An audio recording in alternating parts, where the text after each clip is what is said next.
जय हिंद साथियों। Indian education study में आपका स्वागत। आइए हम दोस्तों जानते हैं सब्जेक्टिव लूसेंट का भौतिकी यानी फिजिक्स से चौथा अध्याय, जो कि चौथा अध्याय गुरुत्वाकर्षण के संबंध में। और हम बात करें गुरुत्वाकर्षण के संबंध में, तो सबसे पहले हम इसमें जानते हैं गुरुत्वा न्यूटन के गुरुत्वाकर्षण का नियम, यानी कि न्यूटन, जिसे कि भौतिकी का पिता भी कहा जाता है न्यूटन को। तो न्यूटन के जो गुरुत्वाकर्षण का नियम है, सबसे पहले इसके संबंध में हम जानेंगे दोस्तों। और हम बात करें न्यूटन के गुरुत्वाकर्षण के नियम की, तो किन्हीं दो पिंडों के बीच कार्य करने वाला आकर्षण बल पिंडों के द्रव्यमान के गुणनफल यानी कि मास के क्या हो जाएगा, गुणनफल के अनुक्रमानुपाती तथा उनके बीच की दूरी के वर्ग के व्युत्क्रमानुपाती होता है। यानी कि दोस्तों गुरुत्व न्यूटन के गुरुत्वाकर्षण नियम के अनुसार कहा जा रहा है कि दो पिंड यानी दो वस्तुओं के बीच कार्य करने वाले आकर्षण बल जो है पिंडों के द्रव्यमान के गुणनफल के अनुक्रमानुपाती तथा उनके बीच की दूरी के वर्ग के व्युत्क्रमानुपाती होता है। जैसे कि माना कि दो पिंड जिसका द्रव्यमान m1 m2, तो दो पिंड जिसका द्रव्यमान क्या है दोस्तों, m1 m2 है, एक दूसरे से r दूरी पर स्थित है। तो न्यूटन के नियम के अनुसार उनके बीच लगने वाला जो आकर्षण बल है वह F बराबर g इंटू m1 m2 बटे आर स्क्वायर, जहाँ g क्या है दोस्तों, ये जो है एक नियतांक है जिसको सार्वत्रिक गुरुत्वाकर्षण नियतांक कहते हैं। और ये जो बड़ी जी है जिसका मात्रा मान की हम बात करें तो इसका मान हो जाएगा 6.67 गुना 10⁻⁻11 न्यूटन मीटर स्क्वायर बटे kg स्क्वायर होता है। सार्वत्रिक गुरुत्वाकर्षण नियतांक का प्रायोगिक मान सबसे पहले हेनरी कैवेंडिश ने 1788 ईस्वी में दिया था। तो दोस्तों सार्वत्रिक गुरुत्वाकर्षण नियतांक का जो है प्रायोगिक मान सबसे पहले किसने दिया था, तो यह हेनरी कैवेंडिश के द्वारा दोस्तों दिया गया था।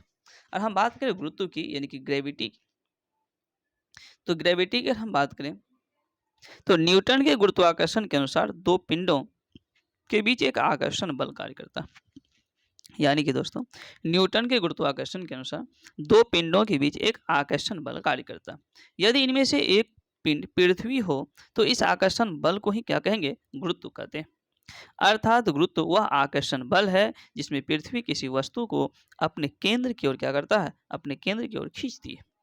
इस प्रकार इस बल के कारण जो गुरुत्व यानी कि इस कारण जो त्वरण उत्पन्न होता है उसे ही गुरुत्वजनित त्वरण यानी कि छोटी जी कहते हैं, जिसका मान 9.8 मीटर पर सेकेंड स्क्वायर होता है। तो गुरुत्व की अगर हम बात करें दोस्तों, तो न्यूटन के गुरुत्वाकर्षण के अनुसार दो पिंडों के बीच एक आकर्षण बल कार्य करता है। सीधा दो पिंडों के बीच क्या करता है, एक आकर्षण बल कार्य करता है। यदि इनमें से एक पृथ्वी को मान लिया जाए तो आकर्षण बल को ही क्या कहेंगे, तो इस आकर्षण बल को ही क्या गुरुत्व कहते हैं। अर्थात गुरुत्व वह आकर्षण बल है जिससे पृथ्वी किसी वस्तु को अपनी ओर क्या करेगा, केंद्र की ओर खींचती है। इस प्रकार बल को क्या कहेंगे, त्वरण, यानी कि इस पर बल के कारण जो त्वरण उत्पन्न होता है उसे गुरुत्वजनित त्वरण कहते हैं, जिसका मान 9.8 मीटर पर सेकेंड स्क्वायर होता है। गुरुत्वजनित त्वरण यानी कि छोटी जी वस्तु के रूप, आकार, द्रव्यमान आदि पर निर्भर नहीं करता। यानी कि दोस्तों गुरुत्वजनित त्वरण जो है यह वस्तु के रूप, आकार, द्रव्यमान पर जो है निर्भर नहीं करता। और हम बात करें छोटी जी यानी कि गुरुत्वजनित त्वरण की, तो पृथ्वी की सतह से ऊपर या नीचे जाने पर जी का मान घटता, यानी पृथ्वी की सतह से ऊपर जाएंगे और या नीचे तो छोटी जी यानी कि गुरुत्वजनित त्वरण का मान क्या होगा, घटेगा।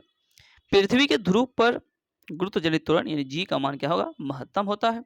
विषुवत रेखा की हम बात करें इक्वेटर पर, तो जी का मान न्यूनतम, यानी कि दोस्तों जी का मान विषुवत रेखा पर न्यूनतम। पृथ्वी के घूर्णन गति के बढ़ने पर जी का मान कम हो जाता है। पृथ्वी अगर घूर्णन गति बढ़ेगा तो जी का मान कम, पृथ्वी घूर्णन गति घटेगा तो जी का मान बढ़ जाएगा। यानी कि दोस्तों पृथ्वी घूर्णन गति घटेगा तो जी का मान बढ़ेगा, पृथ्वी के घूर्णन गति का मान बढ़ेगा तो जी का मान घटेगा।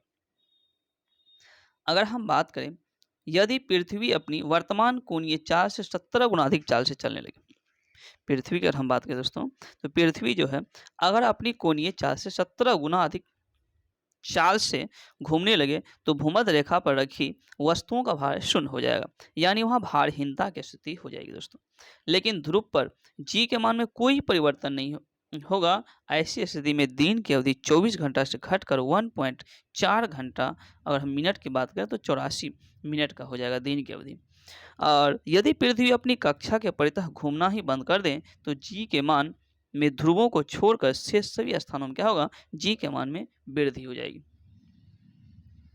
आइए हम दोस्तों जानते हैं लिफ्ट में पिंड का भार, यानी कि लिफ्ट में जो है किसी भी वस्तु का उसके भार पर क्या प्रभाव पड़ता है। Weight of a body in lift.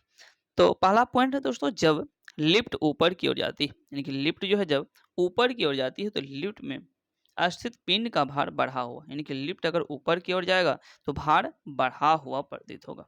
Lift अगर नीचे की ओर आएगा तो भार घटा हुआ प्रतीत होगा। देखिए जब लिफ्ट नीचे की ओर जाती है तो लिफ्ट में स्थित पिंड का भार घटा होगा। तीसरा पॉइंट है दोस्तों, जब लिफ्ट एक समान वेग से ऊपर या नीचे गति करती है तो लिफ्ट में स्थित पिंड का भार में कोई भी परिवर्तन नहीं प्रतीत होती है।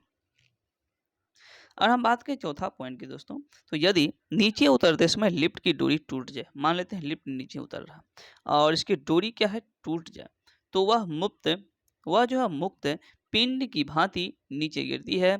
ऐसी स्थिति में लिफ्ट में स्थित पिंड का भार दोस्तों शून्य होता है और यह जो है भारहीनता की स्थिति होती है। यदि लिफ्ट नीचे उतरते समय, यानी कि दोस्तों यदि लिफ्ट नीचे उतरते समय लिफ्ट का त्वरण गुरुत्व जनित त्वरण से अधिक हो जाती है तो लिफ्ट में स्थित पिंड उसके फर्श से उठ करके उसके क्या होगा, छत में जा लगेगा।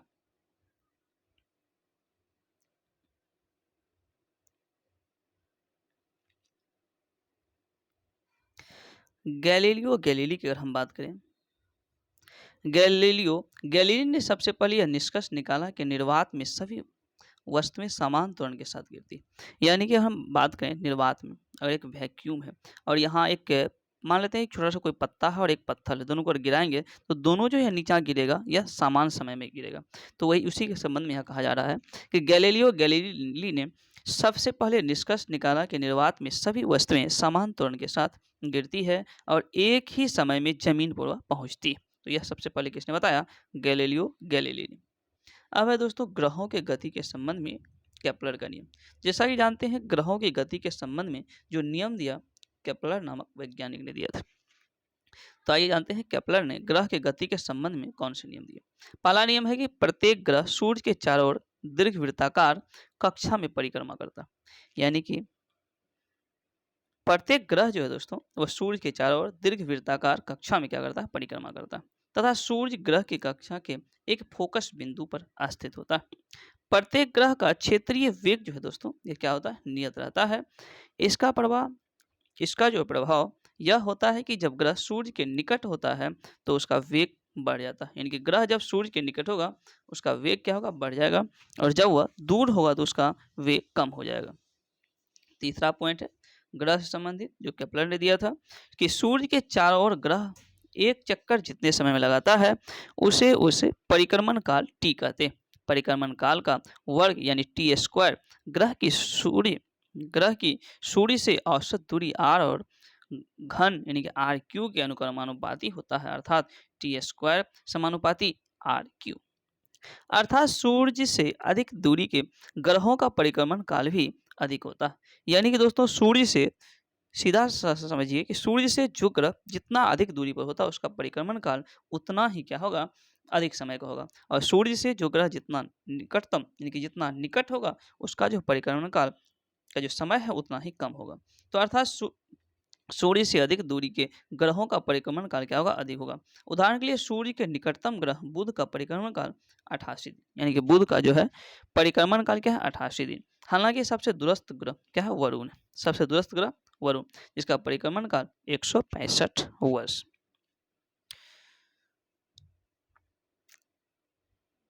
IAU ने यम यानी प्लूटो को ग्रह की श्रेणी से निकाल दिया, इसलिए अब दूरस्थ ग्रह वरुण हो गया।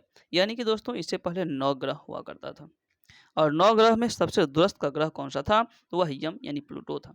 इसको 2006 ईस्वी में IAU ने ग्रह की श्रेणी के दर्जा से क्या कर दिया, तो समाप्त कर दिया। तो अब जो है ग्रहों की संख्या कितना, 8 बचा। यानी कि वर्तमान में ग्रह की संख्या 8। ग्रह जो सूर्य की चारों ओर परिक्रमा लगाता है उसे ग्रह और जो ग्रह की चारों ओर परिक्रमा लगाता है उसको उपग्रह कहते हैं। आइए जानते हैं उपग्रह। और हम बात करें उपग्रह यानी सैटेलाइट की, तो किसी ग्रह के चारों ओर परिक्रमा करने वाले पिंड को ही उस ग्रह का उपग्रह कहते हैं। जैसे चंद्रमा पृथ्वी के चारों ओर चक्कर लगाता है तो चंद्रमा क्या है, एक उपग्रह। अब है दोस्तों उपग्रह की कक्षीय चाल, यानी बात हम करेंगे अब उपग्रह की। तो उपग्रह की कक्षीय चाल, orbital speed of A satellite. तो दोस्तों पहला जो पॉइंट है, उपग्रह का कक्षीय चाल उसकी पृथ्वी तल से ऊंचाई पर निर्भर करती है। यानी कि दोस्तों उपग्रह जो कक्षीय चाल है पृथ्वी तल से ऊंचाई पर निर्भर करती है। उपग्रह जो है पृथ्वी तल से जितना अधिक दूरी पर होगा उतनी ही उसकी जो चाल क्या होगा, कम होगी। उपग्रह की कक्षीय चाल उसके द्रव्यमान पर निर्भर नहीं करता। यानी उपग्रह का जो कक्षीय चाल है दोस्तों वो उसके द्रव्यमान यानी कि मास पर जो है निर्भर नहीं करता। एक ही त्रिज्या की कक्षा में भिन्न भिन्न द्रव्यमानों के उपग्रहों की चाल समान ही रहती है दोस्तों।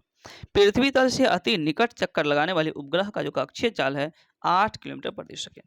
यानी पृथ्वी तल से जो अति निकट यानी पृथ्वी से जो सबसे निकट जो है उपग्रह है जो कि चक्कर लगा रहा है पृथ्वी का, उसका जो है चाल हो जाएगा 8 किलोमीटर प्रति सेकेंड।